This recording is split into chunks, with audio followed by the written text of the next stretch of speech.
Hello students, आज मैं आप लोगों को बीकॉम सेम 4 का जो इकोनॉमिक्स है उसमें मोस्ट टाइम क्वेश्चंस बताने वाली हूँ। ठीक है, तो यहाँ पे टोटल यूनिट नंबर 1 में से 4, यूनिट नंबर 2 जो है उसमें से 2, यूनिट नंबर 3 जो है उसमें 7 और यूनिट नंबर 4 जो है उसमें 6, यानी कि टोटल यहाँ पे 19 मोस्ट टाइम क्वेश्चंस मैंने आपको बताए हैं।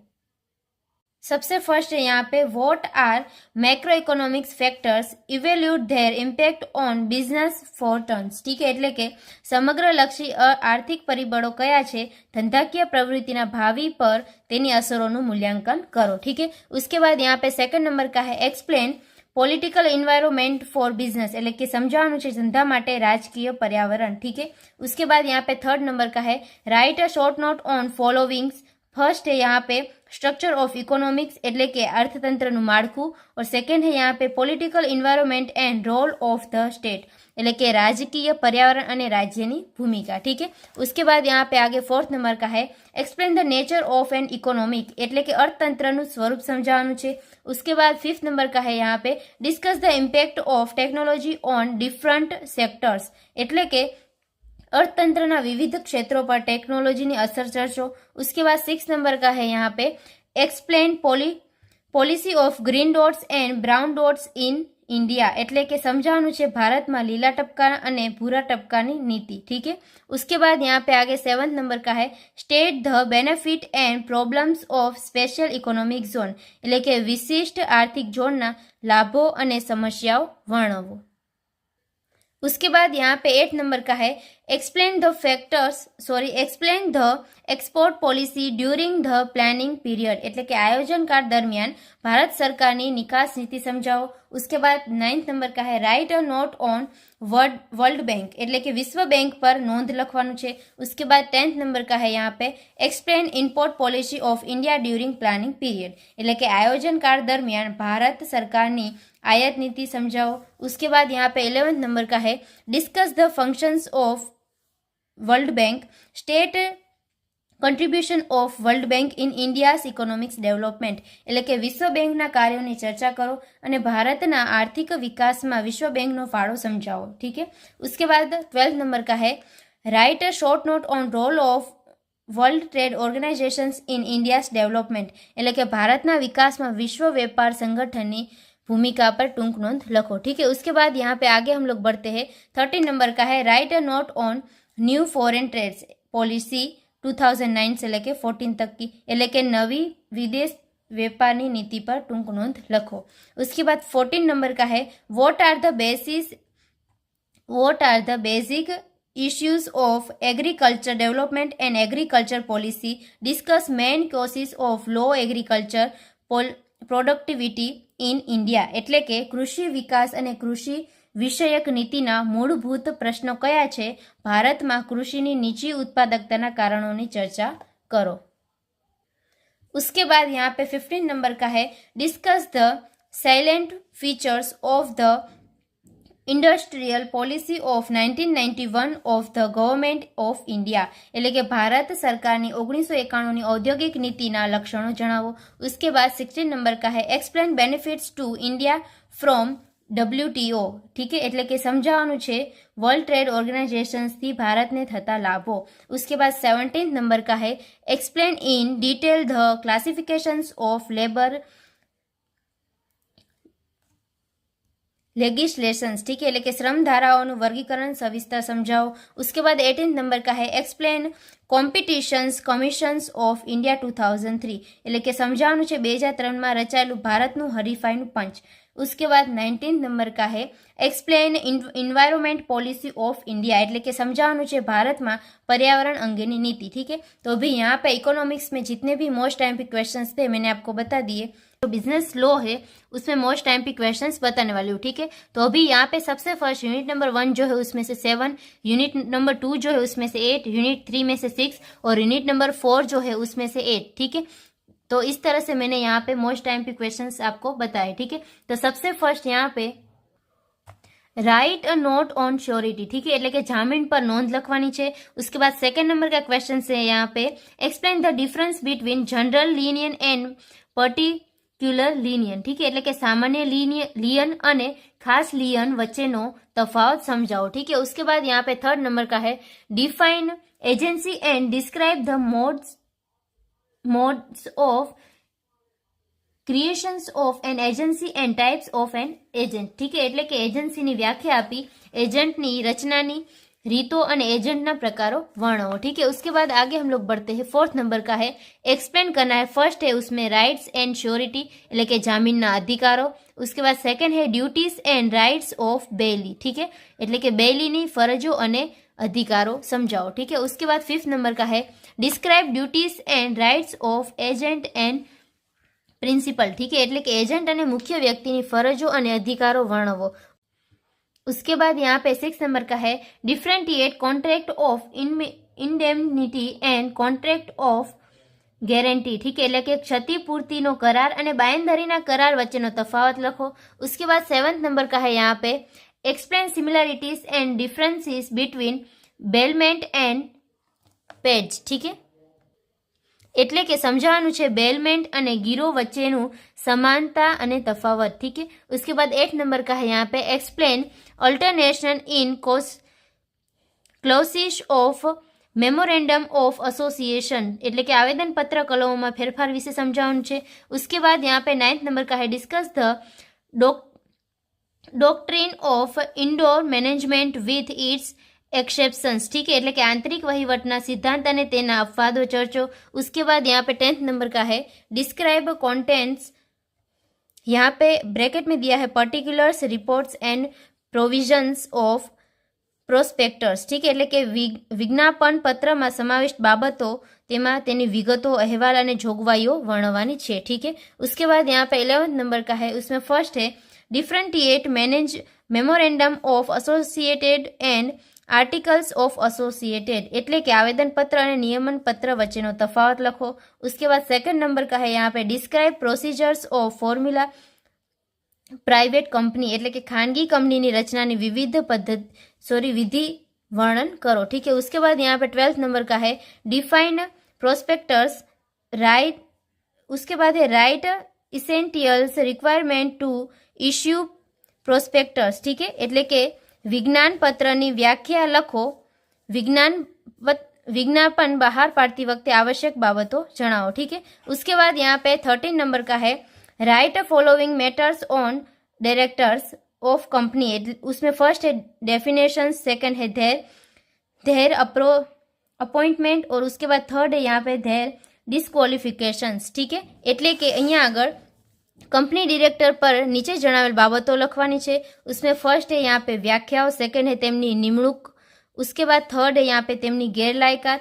उसके बाद 14 नंबर का क्वेश्चन है डिस्क्राइब प्रोमोटर्स ऑफ कंपनी. એટલે કે વર્ણવાનું છે કંપનીના સ્થાપકો. ठीक है, उसके बाद आगे हम लोग बढ़ते हैं 15 नंबर का question explain the difference between private company and public company. એટલે કે ખાનગી કંપની અને જાહેર કંપની વચ્ચેનો તફાવત સમજાવો. उसके बाद 16 नंबर का है एक्सप्लेन करना है यहाँ पे restrictive trades and practicals and unfair trades practicals. ठीक है, प्रैक्टिस यहाँ पे है explain restrictive trade practice and unfair trade practice. એટલે કે ગેરવાજબી વેપાર રીત રસમ અને નિયંત્રાત્મક व्यापारी रीत रसम समझावन है. ठीक है, उसके बाद 17 नंबर का है describe central consumer protection council. એટલે કે केंद्रीय ग्राहक सुरक्षा परिषद समझाओ. उसके बाद 18 नंबर का है describe district forum as a redressal agent. ठीक है, એટલે કે तकरार निवारण एजेंसी जिला फोरम वर्णवવાનું છે. उसके बाद यहाँ पे 19th नंबर का है explain following terms with sections. એટલે કે નીચેના પદો જે છે તે કલમો સાથે સમજાવવાનું છે. उसमें फर्स्ट है डिफेक्ट इन प्रोडक्ट એટલે કે માલમાં ખામી, सेकंड है पर्सन એટલે કે व्यक्ति, थर्ड है यहाँ पे सर्विस એટલે કે सेवा और लास्ट में यहाँ पे 4th नंबर का है अप्रोप्रिएट लेबोरेटरी એટલે કે योग्य प्रयोगशाला. उसके बाद यहाँ पे 20 नंबर का क्वेश्चन से describe national consumer disputes redressal agency એટલે કે રાષ્ટ્રીય ગ્રાહક તકરાર નિવારણ એજન્સી વર્ણવો. उसके बाद 21 नंबर का है explain national commission and its jurisdictions. ठीक है, એટલે કે રાષ્ટ્રીય કમિશન અને તેના હુકમ સમજાવવાનું છે. उसके बाद 22 नंबर का है differentiate promissory notes and bill of exchange એટલે કે વચન ચિઠ્ઠી અને વિનિમય પત્ર વચ્ચેનો તફાવત લખો. ठीक है. उसके बाद 23 नंबर का यहाँ पे है define cheque discuss its essential elements. ठीक है. એટલે કે ચેકની વ્યાખ્યા આપો અને તેના આવશ્યક તત્વો ચર્ચો. ठीक है. उसके बाद 24 नंबर का है यहाँ पे define holder in due courses discuss its rights એટલે કે યથાનુક્રમે ધારણકર્તાની व्याख्या लखो અને તેમના અધિકારો ચર્ચો. ठीक है. उसके बाद 25 नंबर का है यहाँ पे define endorsement explain types of its એટલે કે શેરો પૃષ્ઠાંકનની વ્યાખ્યા આપો અને તેના પ્રકારો સમજાવો. उसके बाद 26 नंबर का है यहाँ पे define negotiable instruments explain its characteristics and presumptions. ठीक है.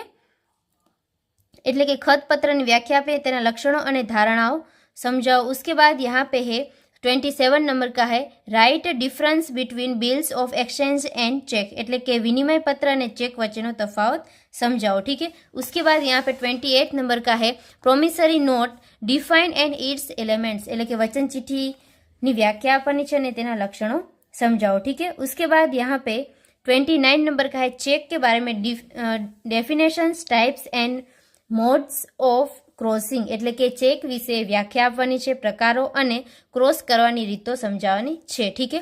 तो अभी यहाँ पे बिजनेस लॉ में जितने भी मोस्ट टाइम पे क्वेश्चंस थे मैंने आपको बता दिए. जो ऑडिटिंग है उसमें मोस्ट टाइम पे क्वेश्चंस बताने वाली हूँ. ठीक है.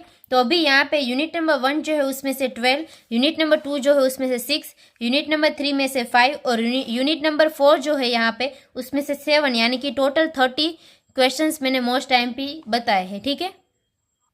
अभी यहाँ पे सबसे फर्स्ट क्वेश्चन से discuss the point to be consider before commencement of company audit by an auditor. ठीक है. એટલે કે કંપની ઓડિટ શરૂ કરતા પહેલા ઓડિટરે ધ્યાનમાં રાખવાના મુદ્દાની ચર્ચા કરો. ठीक है. उसके बाद सेकंड है यहाँ पे right a note on share issues at premium એટલે કે શેર પ્રીમિયમ થી બહાર પાડવા પર નોંધ લખો. ठीक है. उसके बाद थर्ड नंबर का है यहाँ पे state the provisions of companies act regarding share transfer audit એટલે કે શેર फेरबदली ऑडिट अंगे कंपनी धारानी जोगवाईओ जणावो. ठीक है. उसके बाद फोर्थ नंबर का है यहाँ पे explain the provisions regarding the issue of share at discount એટલે કે વટાવથી શેર બહાર પાડવા અંગે કંપની ધારાની જોગવાઈઓ સમજાવો.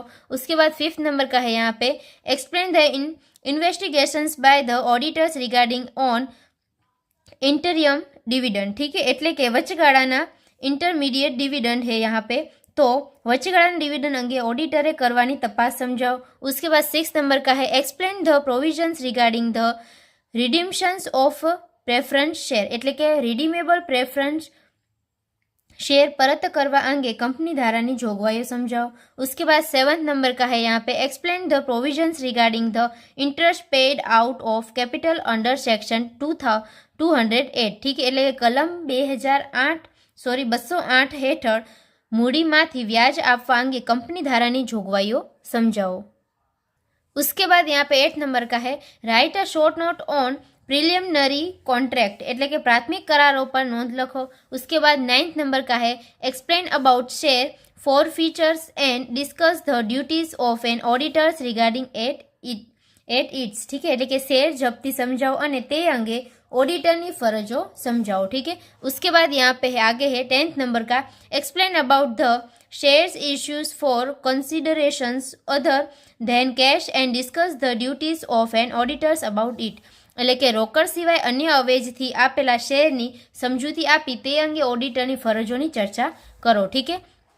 उसके बाद यहाँ पे 11th नंबर का है what is a bonus share from where it can be declared. ठीक है. उसके बाद है state the auditors duties regarding issue of bonus shares એટલે કે બોનસ શેર એટલે શું, બોનસ શેરના પ્રાપ્તિ સ્થાનો જણાવો અને બોનસ શેર બહાર પાડવા અંગે ઓડિટરની ફરજો સમજાવો. ठीक है. उसके बाद यहाँ पे 12th नंबर का है उसमें फर्स्ट है write a short note on redemptions of preference share, ठीक है, એટલે કે ટૂંક નોંધ લખવાની છે પ્રેફરન્સ શેર પરત કરવા. उसके बाद सेकंड है यहाँ पे explain the difference method of redeeming debenture and auditors duties, એટલે કે ડિબેન્ચર પરત કરવાની પદ્ધતિઓ સમજાવો અને તે અંગે ઓડિટરની ફરજો જણાવો. उसके बाद 13 नंबर का है discuss the characteristics of a good audit report, એટલે કે સારા ઓડિટ અહેવાલના लक्षणों की चर्चा करो. उसके बाद 14 नंबर का है एक्सप्लेन द डिफरेंस, उसमें है यहाँ पे audit report and audit certificate, એટલે કે તફાવત આપવાનો છે ઓડિટનો અહેવાલ અને ઓડિટ પ્રમાણપત્ર, ठीक है. उसके बाद 15 नंबर का है यहाँ पे, उसमें फर्स्ट है explain the importance of audit report, એટલે કે ઓડિટ અહેવાલનું મહત્વ સમજાવો. उसके बाद सेकंड है यहाँ पे clarity the difference between clean report and qualified report, એટલે કે ચોખ્ખો અહેવાલ અને ખામીવાળા અહેવાલ વચ્ચેનો તફાવત સ્પષ્ટ करो, ठीक है. उसके बाद यहाँ पे 16 नंबर का है explain the meaning of auditor certificate and its importance, એટલે કે ઓડિટ પ્રમાણપત્રનો અર્થ અને તેનું મહત્વ સમજાવો. उसके बाद यहाँ पे आगे 17 नंबर का है state the types of audit report and describe the points to be considered while preparing the audit reporting, એટલે કે ઓડિટ અહેવાલના પ્રકારો જણાવી ઓડિટ અહેવાલ તૈયાર કરતી વખતે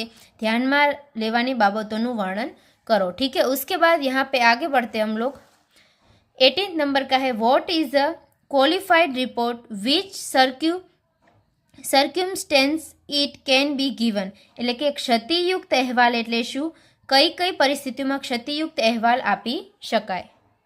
उसके बाद यहाँ पे 19 नंबर का है state the guiding principle in computing divisible profit and describe the duties of an auditors regarding divisible profit, એટલે કે વહેંચણી પાત્ર નફાની ગણતરીમાં માર્ગદર્શક બાબતો જણાવી વહેંચણી પાત્ર નફા અંગેની ઓડિટરની ફરજો વર્ણવો, ठीक है. उसके बाद यहाँ पे 20 नंबर का है clarity the difference between profit and divisible profit, એટલે કે નફો અને વહેંચણી પાત્ર નફા વચ્ચેનો તફાવત સ્પષ્ટ કરો. उसके बाद 21 नंबर का है यहाँ पे एक्सप्लेन ध debatable points regarding divisible profit, એટલે કે વહેંચણી પાત્ર નફાના વિવાદાસ્પદ મુદ્દાઓને समझाओ, ठीक है. उसके बाद यहाँ पे है 22 नंबर का explain the factors affecting divisible profit, એટલે કે વહેંચણી પાત્ર નફાને અસર કરતા પરિબળો સમજાવો, ठीक है. उसके बाद 23 नंबर का है यहाँ पे what is capital profit, dividend is distributed only from profit, discuss, ठीक है. એટલે કે મૂડી નફો એટલે શું અને ફક્ત નફામાંથી ડિવિડન્ડ આપી શકાય તે સમજાવવાનું છે. 24 नंबर का है state the points to be considered while conducting an investigations, એટલે કે અન્વેષણ કરતી વખતે ધ્યાનમાં રાખવાના મુદ્દાઓ જણાવો. उसके बाद 25 नंबर का है prepare an audit program of commerce college, એટલે કે कॉमर्स कॉलेजना ऑडिट कार्यक्रम तैयार करो. उसके बाद यहाँ पे 26 नंबर का है what is investigations discuss in detail, એટલે કે उसके बाद है यहाँ पे investigations on behalf of an intending, ठीक है, intending purchase of an business, એટલે કે અન્વેષણ એટલે શું, ધંધો ખરીદવાનો ઈરાદો ધરાવતી વ્યક્તિ અન્વેષણની વિસ્તૃત ચર્ચા કરો, ठीक है. उसके बाद 27 नंबर का है यहाँ पे explain the investigation in case of suspected fraud, ठीक है, એટલે કે દગો કે છેતરપિંડીની શંકા હોય ત્યારે ધંધાના માલિક વતી અન્વેષણ સમજાવો, ठीक है. उसके बाद 28 नंबर का है explain the audit program of hospital run by public charitable trust, ठीक है, એટલે કે જાહેર ધર્માદાય ટ્રસ્ટ દ્વારા ચલાવાતી હોસ્પિટલ અંગે ઓડિટ કાર્યક્રમ સમજાવો. उसके बाद 29 नंबर का है यहाँ पे explain about an investigations on behalf of an bank granting loans, ठीक है, એટલે કે ધિરાણ કરવા માંગતી બેંકા વતી અન્વેષણની સમજૂતી આપો. उसके बाद 30 नंबर का है last how will you investigation in case of purchase of an running business, એટલે કે ચાલુ ધંધો खरीदवा मांगे छे तेम कई रीते अन्वेषण करसो, ठीक है. तो भी यहाँ पे ऑडिटिंग के जितने भी मोस्ट टाइम पे क्वेश्चंस थे मैंने आपको बता दिए. I hope you understand and thank you all.